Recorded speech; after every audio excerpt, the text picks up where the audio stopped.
आज अफगानिस्तान में तालिबानियों का राज है और कहीं न कहीं भारत भी आज अफगानिस्तान से अच्छे रिश्ते कायम करने की सोच में है, क्योंकि हमारा देश सदैव अमन चैन चाहता है। और हाल ही में खबर यह भी आई थी जिसमें तालिबान ने भारत से अफगानिस्तान को सुचारू रूप से चलाने के लिए मदद मांगी। भारत भी समय समय पर अफगानिस्तान को मदद भेजता रहता है, लेकिन क्या आप जानते हैं दोस्तों, एक समय ऐसा था जब अफगानिस्तान बार बार भारत पर आक्रमण करता था। अफगानिस्तान के एक राजा ने तो भारत पर 9 बार आक्रमण किया, जिसमें मुख्य रूप से दिल्ली, पंजाब, राजस्थान, कश्मीर इत्यादि के इलाके प्रभावित हुए। उस समय अफगानों के आक्रमण को रोक पाना लगभग असंभव था, क्योंकि अफगानिस्तान के लोग और वहां के लड़ाके बहुत पावरफुल थे, एक नंबर के लड़ाके थे वो। दूसरी ओर पहाड़ी इलाकों पर उनकी पकड़ और पैठ बहुत मजबूत थी। उस समय जब अफगानों का खौफ हुआ करता था और कोई भी उनसे भिड़ने की ताकत नहीं रखता था, तब एक ऐसा राजा सामने आया जिसे महाराजा कहा जाता था, और उसने न सिर्फ अफगानियों को धूल चटाई बल्कि अफगानिस्तान के कई इलाकों पर कब्जा भी कर लिया। इसीलिए उस महाराजा को शेरे पंजाब भी कहा जाता था, क्योंकि वह पंजाब इलाके से संबंध रखते थे।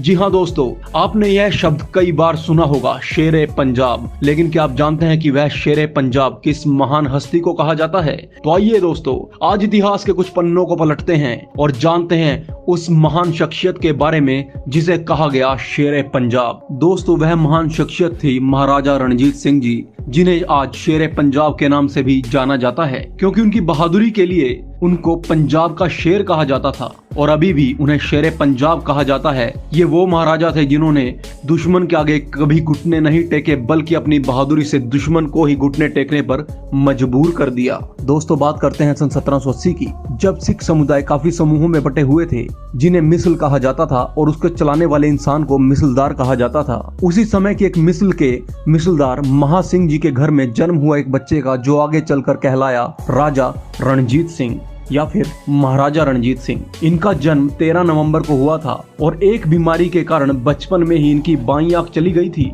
कद काठी में भी महाराजा रणजीत सिंह जी थोड़े छोटे ही थे, लेकिन इस सब के बाद भी उन्होंने कभी भी अपने आप को किसी से कम नहीं समझा, न कभी हौसला हारा। वह अदम्य साहस की एक मिसाल थे दोस्तों। उस समय गुरुमुखी की शिक्षा दी जाती थी सिख बच्चों को, और बच्चे रणजीत सिंह को भी गुरुमुखी की शिक्षा लेने के लिए गुजरावाला में भेज दिया गया था, लेकिन पढ़ाई में रणजीत सिंह का मन नहीं लगा और मात्र 12 साल की उम्र में ही रणजीत सिंह जी ने अपने पिता को भी खो दिया और सारी जिम्मेदारी उनके कंधों पर आ गई। और इस छोटी सी उम्र में उन्होंने उस मिसल की कमान भी संभाली। मात्र 15 वर्ष की आयु में ही रणजीत सिंह की शादी कर दी गई और मेहताब कौर, जो कि उनकी पत्नी थी, एक मिसलदार की बेटी थी।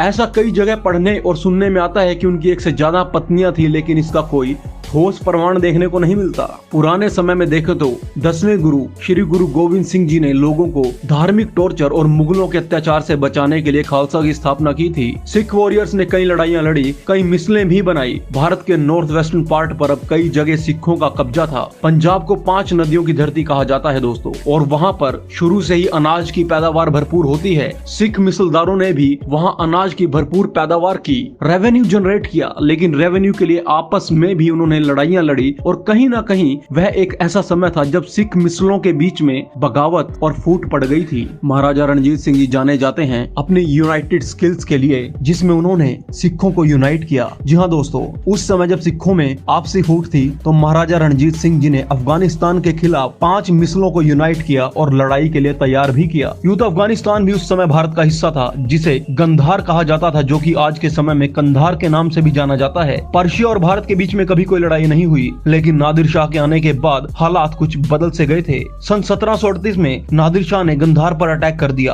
और उसे कब्जे में ले लिया। औरंगजेब की मौत के बाद मुगल शासन कुछ कमजोर हो गया था, जिसका पूरा फायदा उठाया नादिर शाह ने। उसने कितनी ही रियासतों पर अटैक किया, कितने ही लोगों को लूटा, कितनी ही रियासतों को जमकर लूटा और खजाना इतना भर लिया कि वापस जाकर उसने अपनी प्रजा का 3 साल का टैक्स माफ कर दिया दोस्तों। इससे अंदाजा लगाया जा सकता है कि लूट का कितना बड़ा हिस्सा उसने इन आक्रमणों से जीता था। इसके बाद रोल में आता है अहमद शाह दुर्रानी। यह ऐसा शासक था जिसने 1748 में लाहौर को अपने कब्जे में ले लिया और वहां पर अपने कैप्टन अपॉइंट करके फिर से वापस भारत आ गया और अन्य स्थानों को लूटने में जुट गया। सिखों ने लाहौर को रिकैप्चर तो कर लिया था, लेकिन बाद में वह इस बार अफगानिस्तान की आर्मी से हार गए। इसके बाद अहमद शाह दुर्रानी का बेटा तैमूर अस्तित्व में आया और विश्व भर में तैमूर को उसकी क्रूरता के लिए जाना जाने लगा। लेकिन बैटल ऑफ अमृतसर में तैमूर सिखों से हार गया और सिख वॉरियर्स ने लाहौर के गवर्नर जहान खान को हराकर लाहौर भी वापस ले लिया था। 1766 में अहमद शाह दुर्रानी ने फिर से लाहौर पर आक्रमण किया और सिखों को हराकर लाहौर को वापस अपने कब्जे में ले लिया। और उसके बाद तो दुर्रानी ने बहुत तबाही मचाई और अमृतसर की ओर निकल पड़ा, जहां दुर्रानी ने बहुत बड़े स्तर पर कत्लेआम मचाया। दोस्तों यह तो कुछ अंश थे उस समय के बैटल ग्राउंड के। दोस्तों आज के समय में 17 साल का कोई बच्चा या स्कूल में जा रहा होता है या पबजी खेल रहा होता है और ज्यादा से ज्यादा इंस्टाग्राम या टिकटॉक वीडियो बनाते हुए अपना टाइम पास करता है। अगर आप उसे किसी दिन कहे बेटा तुम्हें ना एक 12,000 लोगों की आर्मी को रोकना है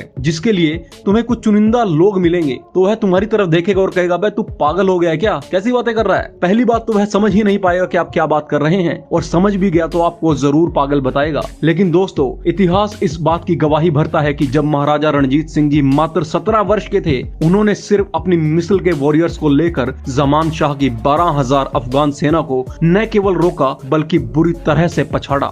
जमान शाह अहमद शाह दुर्रानी का ग्रैंडसन था, लेकिन जमान शाह ने हार नहीं मानी थी और फिर से पंजाब पर अटैक कर दिया। इसके बाद महाराजा रणजीत सिंह ने जमान शाह को नहीं रोका बल्कि उन्हें पंजाब टेरिटरी में आने दिया। लेकिन महाराजा रणजीत सिंह जी ने उनके खाने पीने, अनाज इत्यादि के सभी रास्ते बंद कर दिए, यानी कि टोटल ब्लॉकेज। और उसके बाद जमान शाह की सेना भूखों मरने लगी। शाह की सेना में इस बात को लेकर भी बगावत हो गई कि जब खाने पीने को कुछ नहीं है तो हम आगे लड़ाई जारी कैसे रख सकते हैं। और कोई चारा न होने के बाद जमान शाह को वापस अफगान लौटना पड़ा। दोस्तों आपको जानकर बहुत हैरानी होगी कि इन लड़ाइयों में एक महिला का नाम भी बहुत बड़े अदब से लिया जाता है और इनका बहुत बड़ा रोल था, जिसका नाम था सदा कौर जी, जो कि मदर इन लॉ थी महाराजा रणजीत सिंह जी की। वह न केवल एक अच्छी योद्धा थी बल्कि युद्ध रणनीति में भी उन्हें महारत हासिल थी और उन्होंने हर लड़ाई में महाराजा रणजीत सिंह जी का भरपूर साथ दिया। दोस्तों महाराजा रणजीत सिंह जी और सदा कौर जी को अब यह अंदेशा हो गया था कि अफगान अब चुप नहीं बैठेंगे और कोई ना कोई षड्यंत्र जरूर रचेंगे। इसी बात को लेकर महाराजा रणजीत सिंह ने दूरदर्शिता दिखाते हुए पंजाब की सभी मिसलों को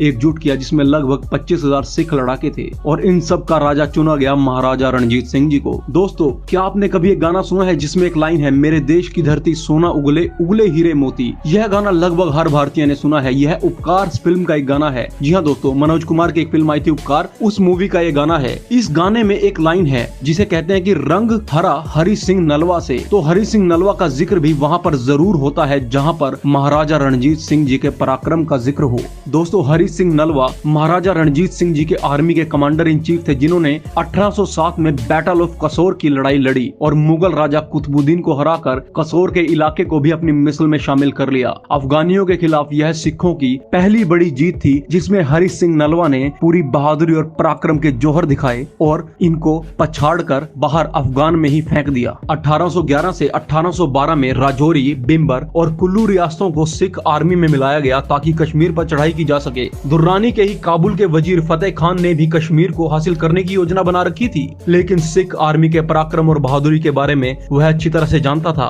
उसे यह भी पता था कि इनको अपने खिलाफ करके वह कभी जीत नहीं पाएगा, इसलिए उसने सिखों से समझौता किया जिसमें कुछ हिस्सा कश्मीर सिख रखेंगे। इसके बाद सिख आर्मी ने यह लड़ाई लड़ी और कश्मीर को जीत लिया, लेकिन बाद में फतेह खान ने सिख आर्मी से धोखा किया। फतेह खान ने अपने दोस्त मोहम्मद खान को सिखों के खिलाफ अपॉइंट किया और एक आर्मी जुटाई और इसके बाद महाराजा रणजीत सिंह की आर्मी भी पूरी तरह से तैयार थी। पहले की तरह ही महाराजा रणजीत सिंह की आर्मी ने पहाड़ी इलाकों पर अपने कैंप बसाए और अनाज व पानी इत्यादि की सभी सप्लाई फतेह खान की आर्मी के लिए बंद करवा दी। और बौखलाहट में जब भूखों मरने की स्थिति आई तो फतेह खान की आर्मी ने महाराजा रणजीत सिंह की आर्मी पर अटैक कर दिया, जिसमें उन्हें मुंह की खानी पड़ी और महाराजा रणजीत सिंह जी की जीत हुई। और इसके बाद महाराजा रणजीत सिंह जी ने कश्मीर पर पूर्ण वर्चस्व जमाकर अपनी बहादुरी का परचम लहरा दिया। दोस्तों पंजाब और पंजाब के लोगों के हित के लिए अब महाराजा रणजीत सिंह जी को मुल्तान पर फतह हासिल करनी थी, क्योंकि ऐसा करने से पंजाब के लोगों की प्रगति होती। मुल्तान उपजाऊ जमीन का धनी है और पंजाब की इकोनॉमी भी इससे बढ़ती। झेलम नदी जो कि सिखों के लिए बहुत इंपॉर्टेंट नदी है, उसके किनारे पर ही बसा था मुल्तान, अब महाराजा रणजीत सिंह के जहन में आ चुका था। महाराजा रणजीत सिंह जी ने इसके बाद लाहौर से आर्मी और हथियार मंगवाकर आसपास के काफी शहरों पर विजय भी हासिल की। समय बीतता गया दोस्तों और महाराजा रणजीत सिंह जी ने अपनी आर्मी को और अधिक मॉडर्नाइज किया, जिसके लिए उन्होंने एक French army expert gene Francis और एक इटालियन लड़ाके जीन बैप्टिस्ट वेंचर को अपनी आर्मी में अपर पोस्ट पर रखा ताकि वह उनकी आर्मी के सिपाहियों को ट्रेनिंग दे सकें। सिखों की एकता और बहादुरी और पराक्रम का जिक्र जब भी होगा ना दोस्तों, तो महाराजा रणजीत सिंह जी का नाम पूरी अदब से लिया जाएगा। यही नहीं दोस्तों, इसके साथ ही इनकी मदर इन लॉ सदा कौर जी और हरि सिंह नलवा जी का नाम भी पूरे गर्व से लिया जाता है। सदा कौर जी ऐसी महिला थी जिसने हर तरह से अपना शौर्य दिखाकर महाराजा रणजीत सिंह जी का हर कदम पर साथ दिया। तो दोस्तों यह थी कहानी शेरे पंजाब महाराजा रणजीत सिंह जी की, जिन्होंने अलग अलग और बटे हुए सिखों को एक करके न जाने कितने ही बड़े बड़े नवाबों को धूल चटा दी। इनके जीवन से हमें अनेकों प्रेरणाएं मिलती हैं दोस्तों। हमें अपने बच्चों को आज महाराजा रणजीत सिंह जी जैसी महान शख्सियतों के बारे में पढ़ाना चाहिए ताकि आगे जाकर वह भी देश के लिए गौरवशाली इतिहास कायम कर सकें। तो दोस्तों आपको कैसा लगा हमारा वीडियो कमेंट सेक्शन में जरूर बताएं। ऐसे इंटरेस्टिंग वीडियो और जानकारी के लिए चैनल को सब्सक्राइब करें, वीडियो को लाइक करना न भूलें और बेल आइकन को जरूर दबाएं।